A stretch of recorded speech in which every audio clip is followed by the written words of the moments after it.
What is it that gives your life a sense of meaning and purpose? Because once you find that, it puts you in your power place. See, if you know what your life work is, I encourage you to start working on it. If you can't do it all at one time, do just a little bit of it. And if you don't know what it is that you showed up to do, if you don't know why you're here, I encourage you to find out what your purpose is here. What is the meaning of your life? What will be different? Have you ever asked yourself that question? I've done that. I remember coming from a friend of mine's funeral, and I was reflecting on how much time I had left. And I went for a walk in a park thinking about this guy whose life was so promising. And I mean, he wasn't an old guy. He was quite young, in fact. And I thought about all of the things that he said he was going to do, and he never got a chance to do those things. And I started thinking about my own life and how much time I had left to do the things that I would like to do. And at that time, I wasn't sure what my life purpose was, what my life's work was. I wasn't sure about it at that time. And I thought about it quite a lot. I had some idea, but I wasn't convinced, and I don't think I felt worthy. I didn't believe that it could be me to do this kind of work that I'm doing right now. And I say to you that if you begin to take a conscious effort to find out what it is that you're supposed to do, I say that it can literally save your life. I said that it can literally save your life. 85% of the American public, according to recent studies, are going to jobs that they hate, working on jobs that do not challenge them. They get sick thinking about going. Because, see, when you go to a job and you already know how far you can go, you can already see that proverbial glass ceiling. See, when you're going someplace and you already know how much you're going to make, you already know how far you can go, you're in a dead-end position. It erodes your self-esteem. It lowers your sense of yourself. It creates an inner turmoil. It creates an emptiness in you. So I say that your life is worth finding what it is that you're supposed to do. And I'm not saying quit your job. I'm saying find it and do just a little bit of it. Just start working at it just a little bit. But do find out what your work is and hold on to it, and don't let your dream go. Don't let it go. See, and here's something else I want you to begin to look at. Why is it that most people don't pursue their dreams or don't do better than what they're doing if they're capable of doing it? I think that many of us don't go the next step because we don't know what to do yet. And I say that the reason that we don't even explore the possibility of what to do is because subconsciously we don't believe that it can happen for us, and we don't believe that we deserve it. So here's what I'm suggesting. How much time do you spend working on you? How much time do you spend every day working on your dream? In the last 90 days, how many books have you read?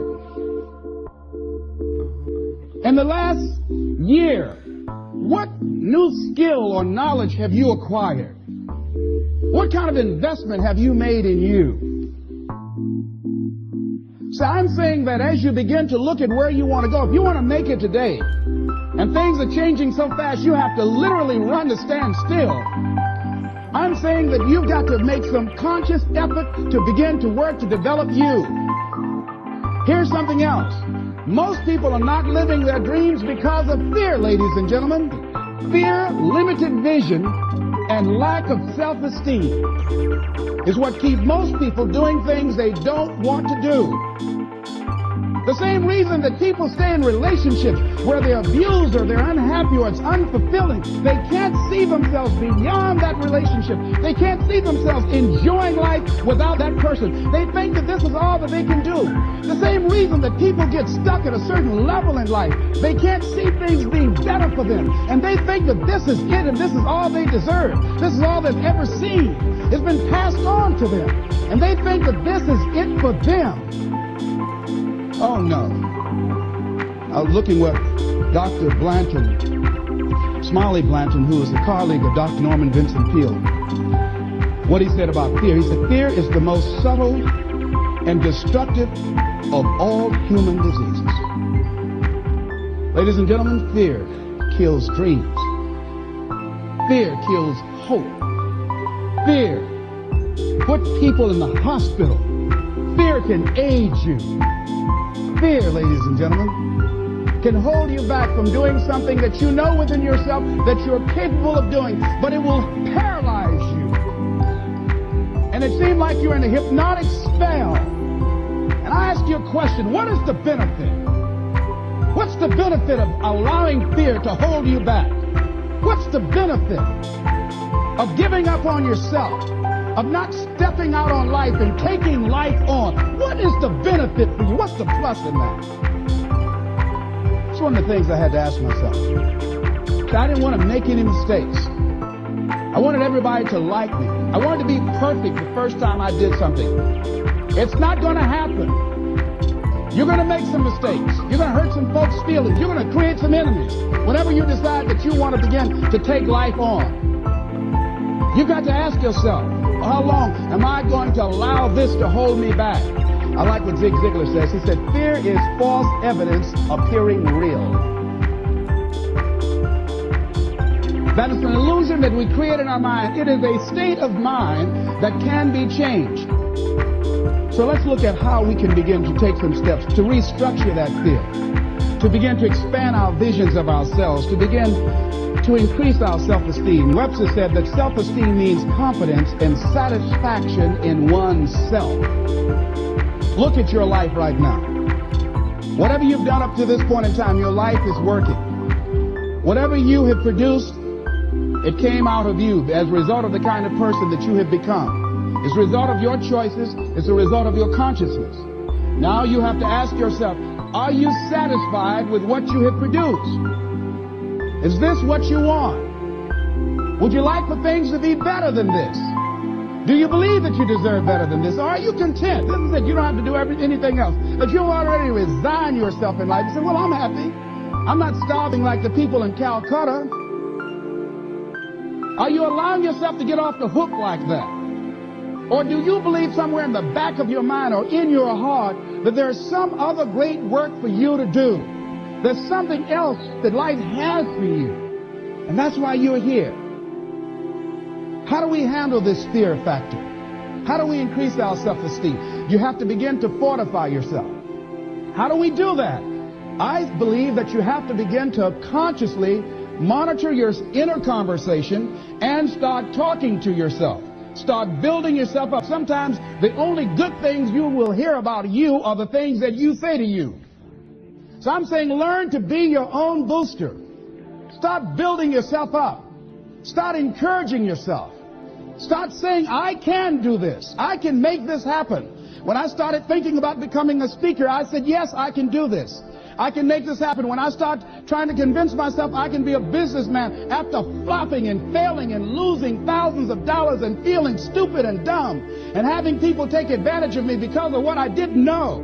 I had to talk to myself because people were saying to me that I was dumb. And somewhere in the back of my mind, I was saying, you're right. Look at what I've done. I had to say, no, Les. Hey, come on, man. Get yourself together. You can handle this. You just haven't figured it out yet. It's all right. This is your training period. This is the tuition you have to pay for what you don't know. You can do this. Other people have done it. It doesn't take an Einstein. Get you some people that can teach you some stuff that you don't know. Get you some people that have done it successfully and learn from them. Take some seminars, workshops, read some books on how to manage a business. Change the way you see yourself and begin to tend to the personal details. Understand that nobody's going to take care of your business better than you. And when I start changing that kind of mindset of beating myself up because of my mistakes and start looking at the possibility of my doing better, of my making the adjustment that would enable me to do what I want to do successfully, things begin to change. I say, stop beating up on yourself. You do it. I know you do it. I've done it. It's a natural inclination for us to put ourselves down. See, we are born negative, I think, in a negative consciousness because we live in a negative world. Here's some other things, ladies and gentlemen. Begin to guard your mind against negative programming, like turn off the television. Don't watch the news. So you've got to guard the kinds of things that you put in your mind. See, if you don't program your mind will be programmed, because human beings are goal-oriented. That's why we die of broken hearts early. That's why we're running through life to early grades. We're going through life, ladies and gentlemen. And I think that Henry David Thoreau said that most men live in quiet desperation. Most of us go through life running scared. So we created this in our minds, false evidence appearing real. We made it real in our minds. That's why Churchill said there's nothing to fear but fear itself. That's the destructive monster. So turn off things that can contribute to your fear. Turn a deaf ear to people that all they can do is talk about how negative things are, because they have bought into the consciousness of the world. Start attending workshops, seminars, listening to tapes on a daily basis to begin to recondition your mind, to retrain your thinking. Faith comes by what? Hearing and hearing and hearing. Listen to things that can empower you, that can enable you to create a new reality for yourself, in a new life for yourself. You might appear to be strange around most people. You know, most people think you're strange if you're happy today.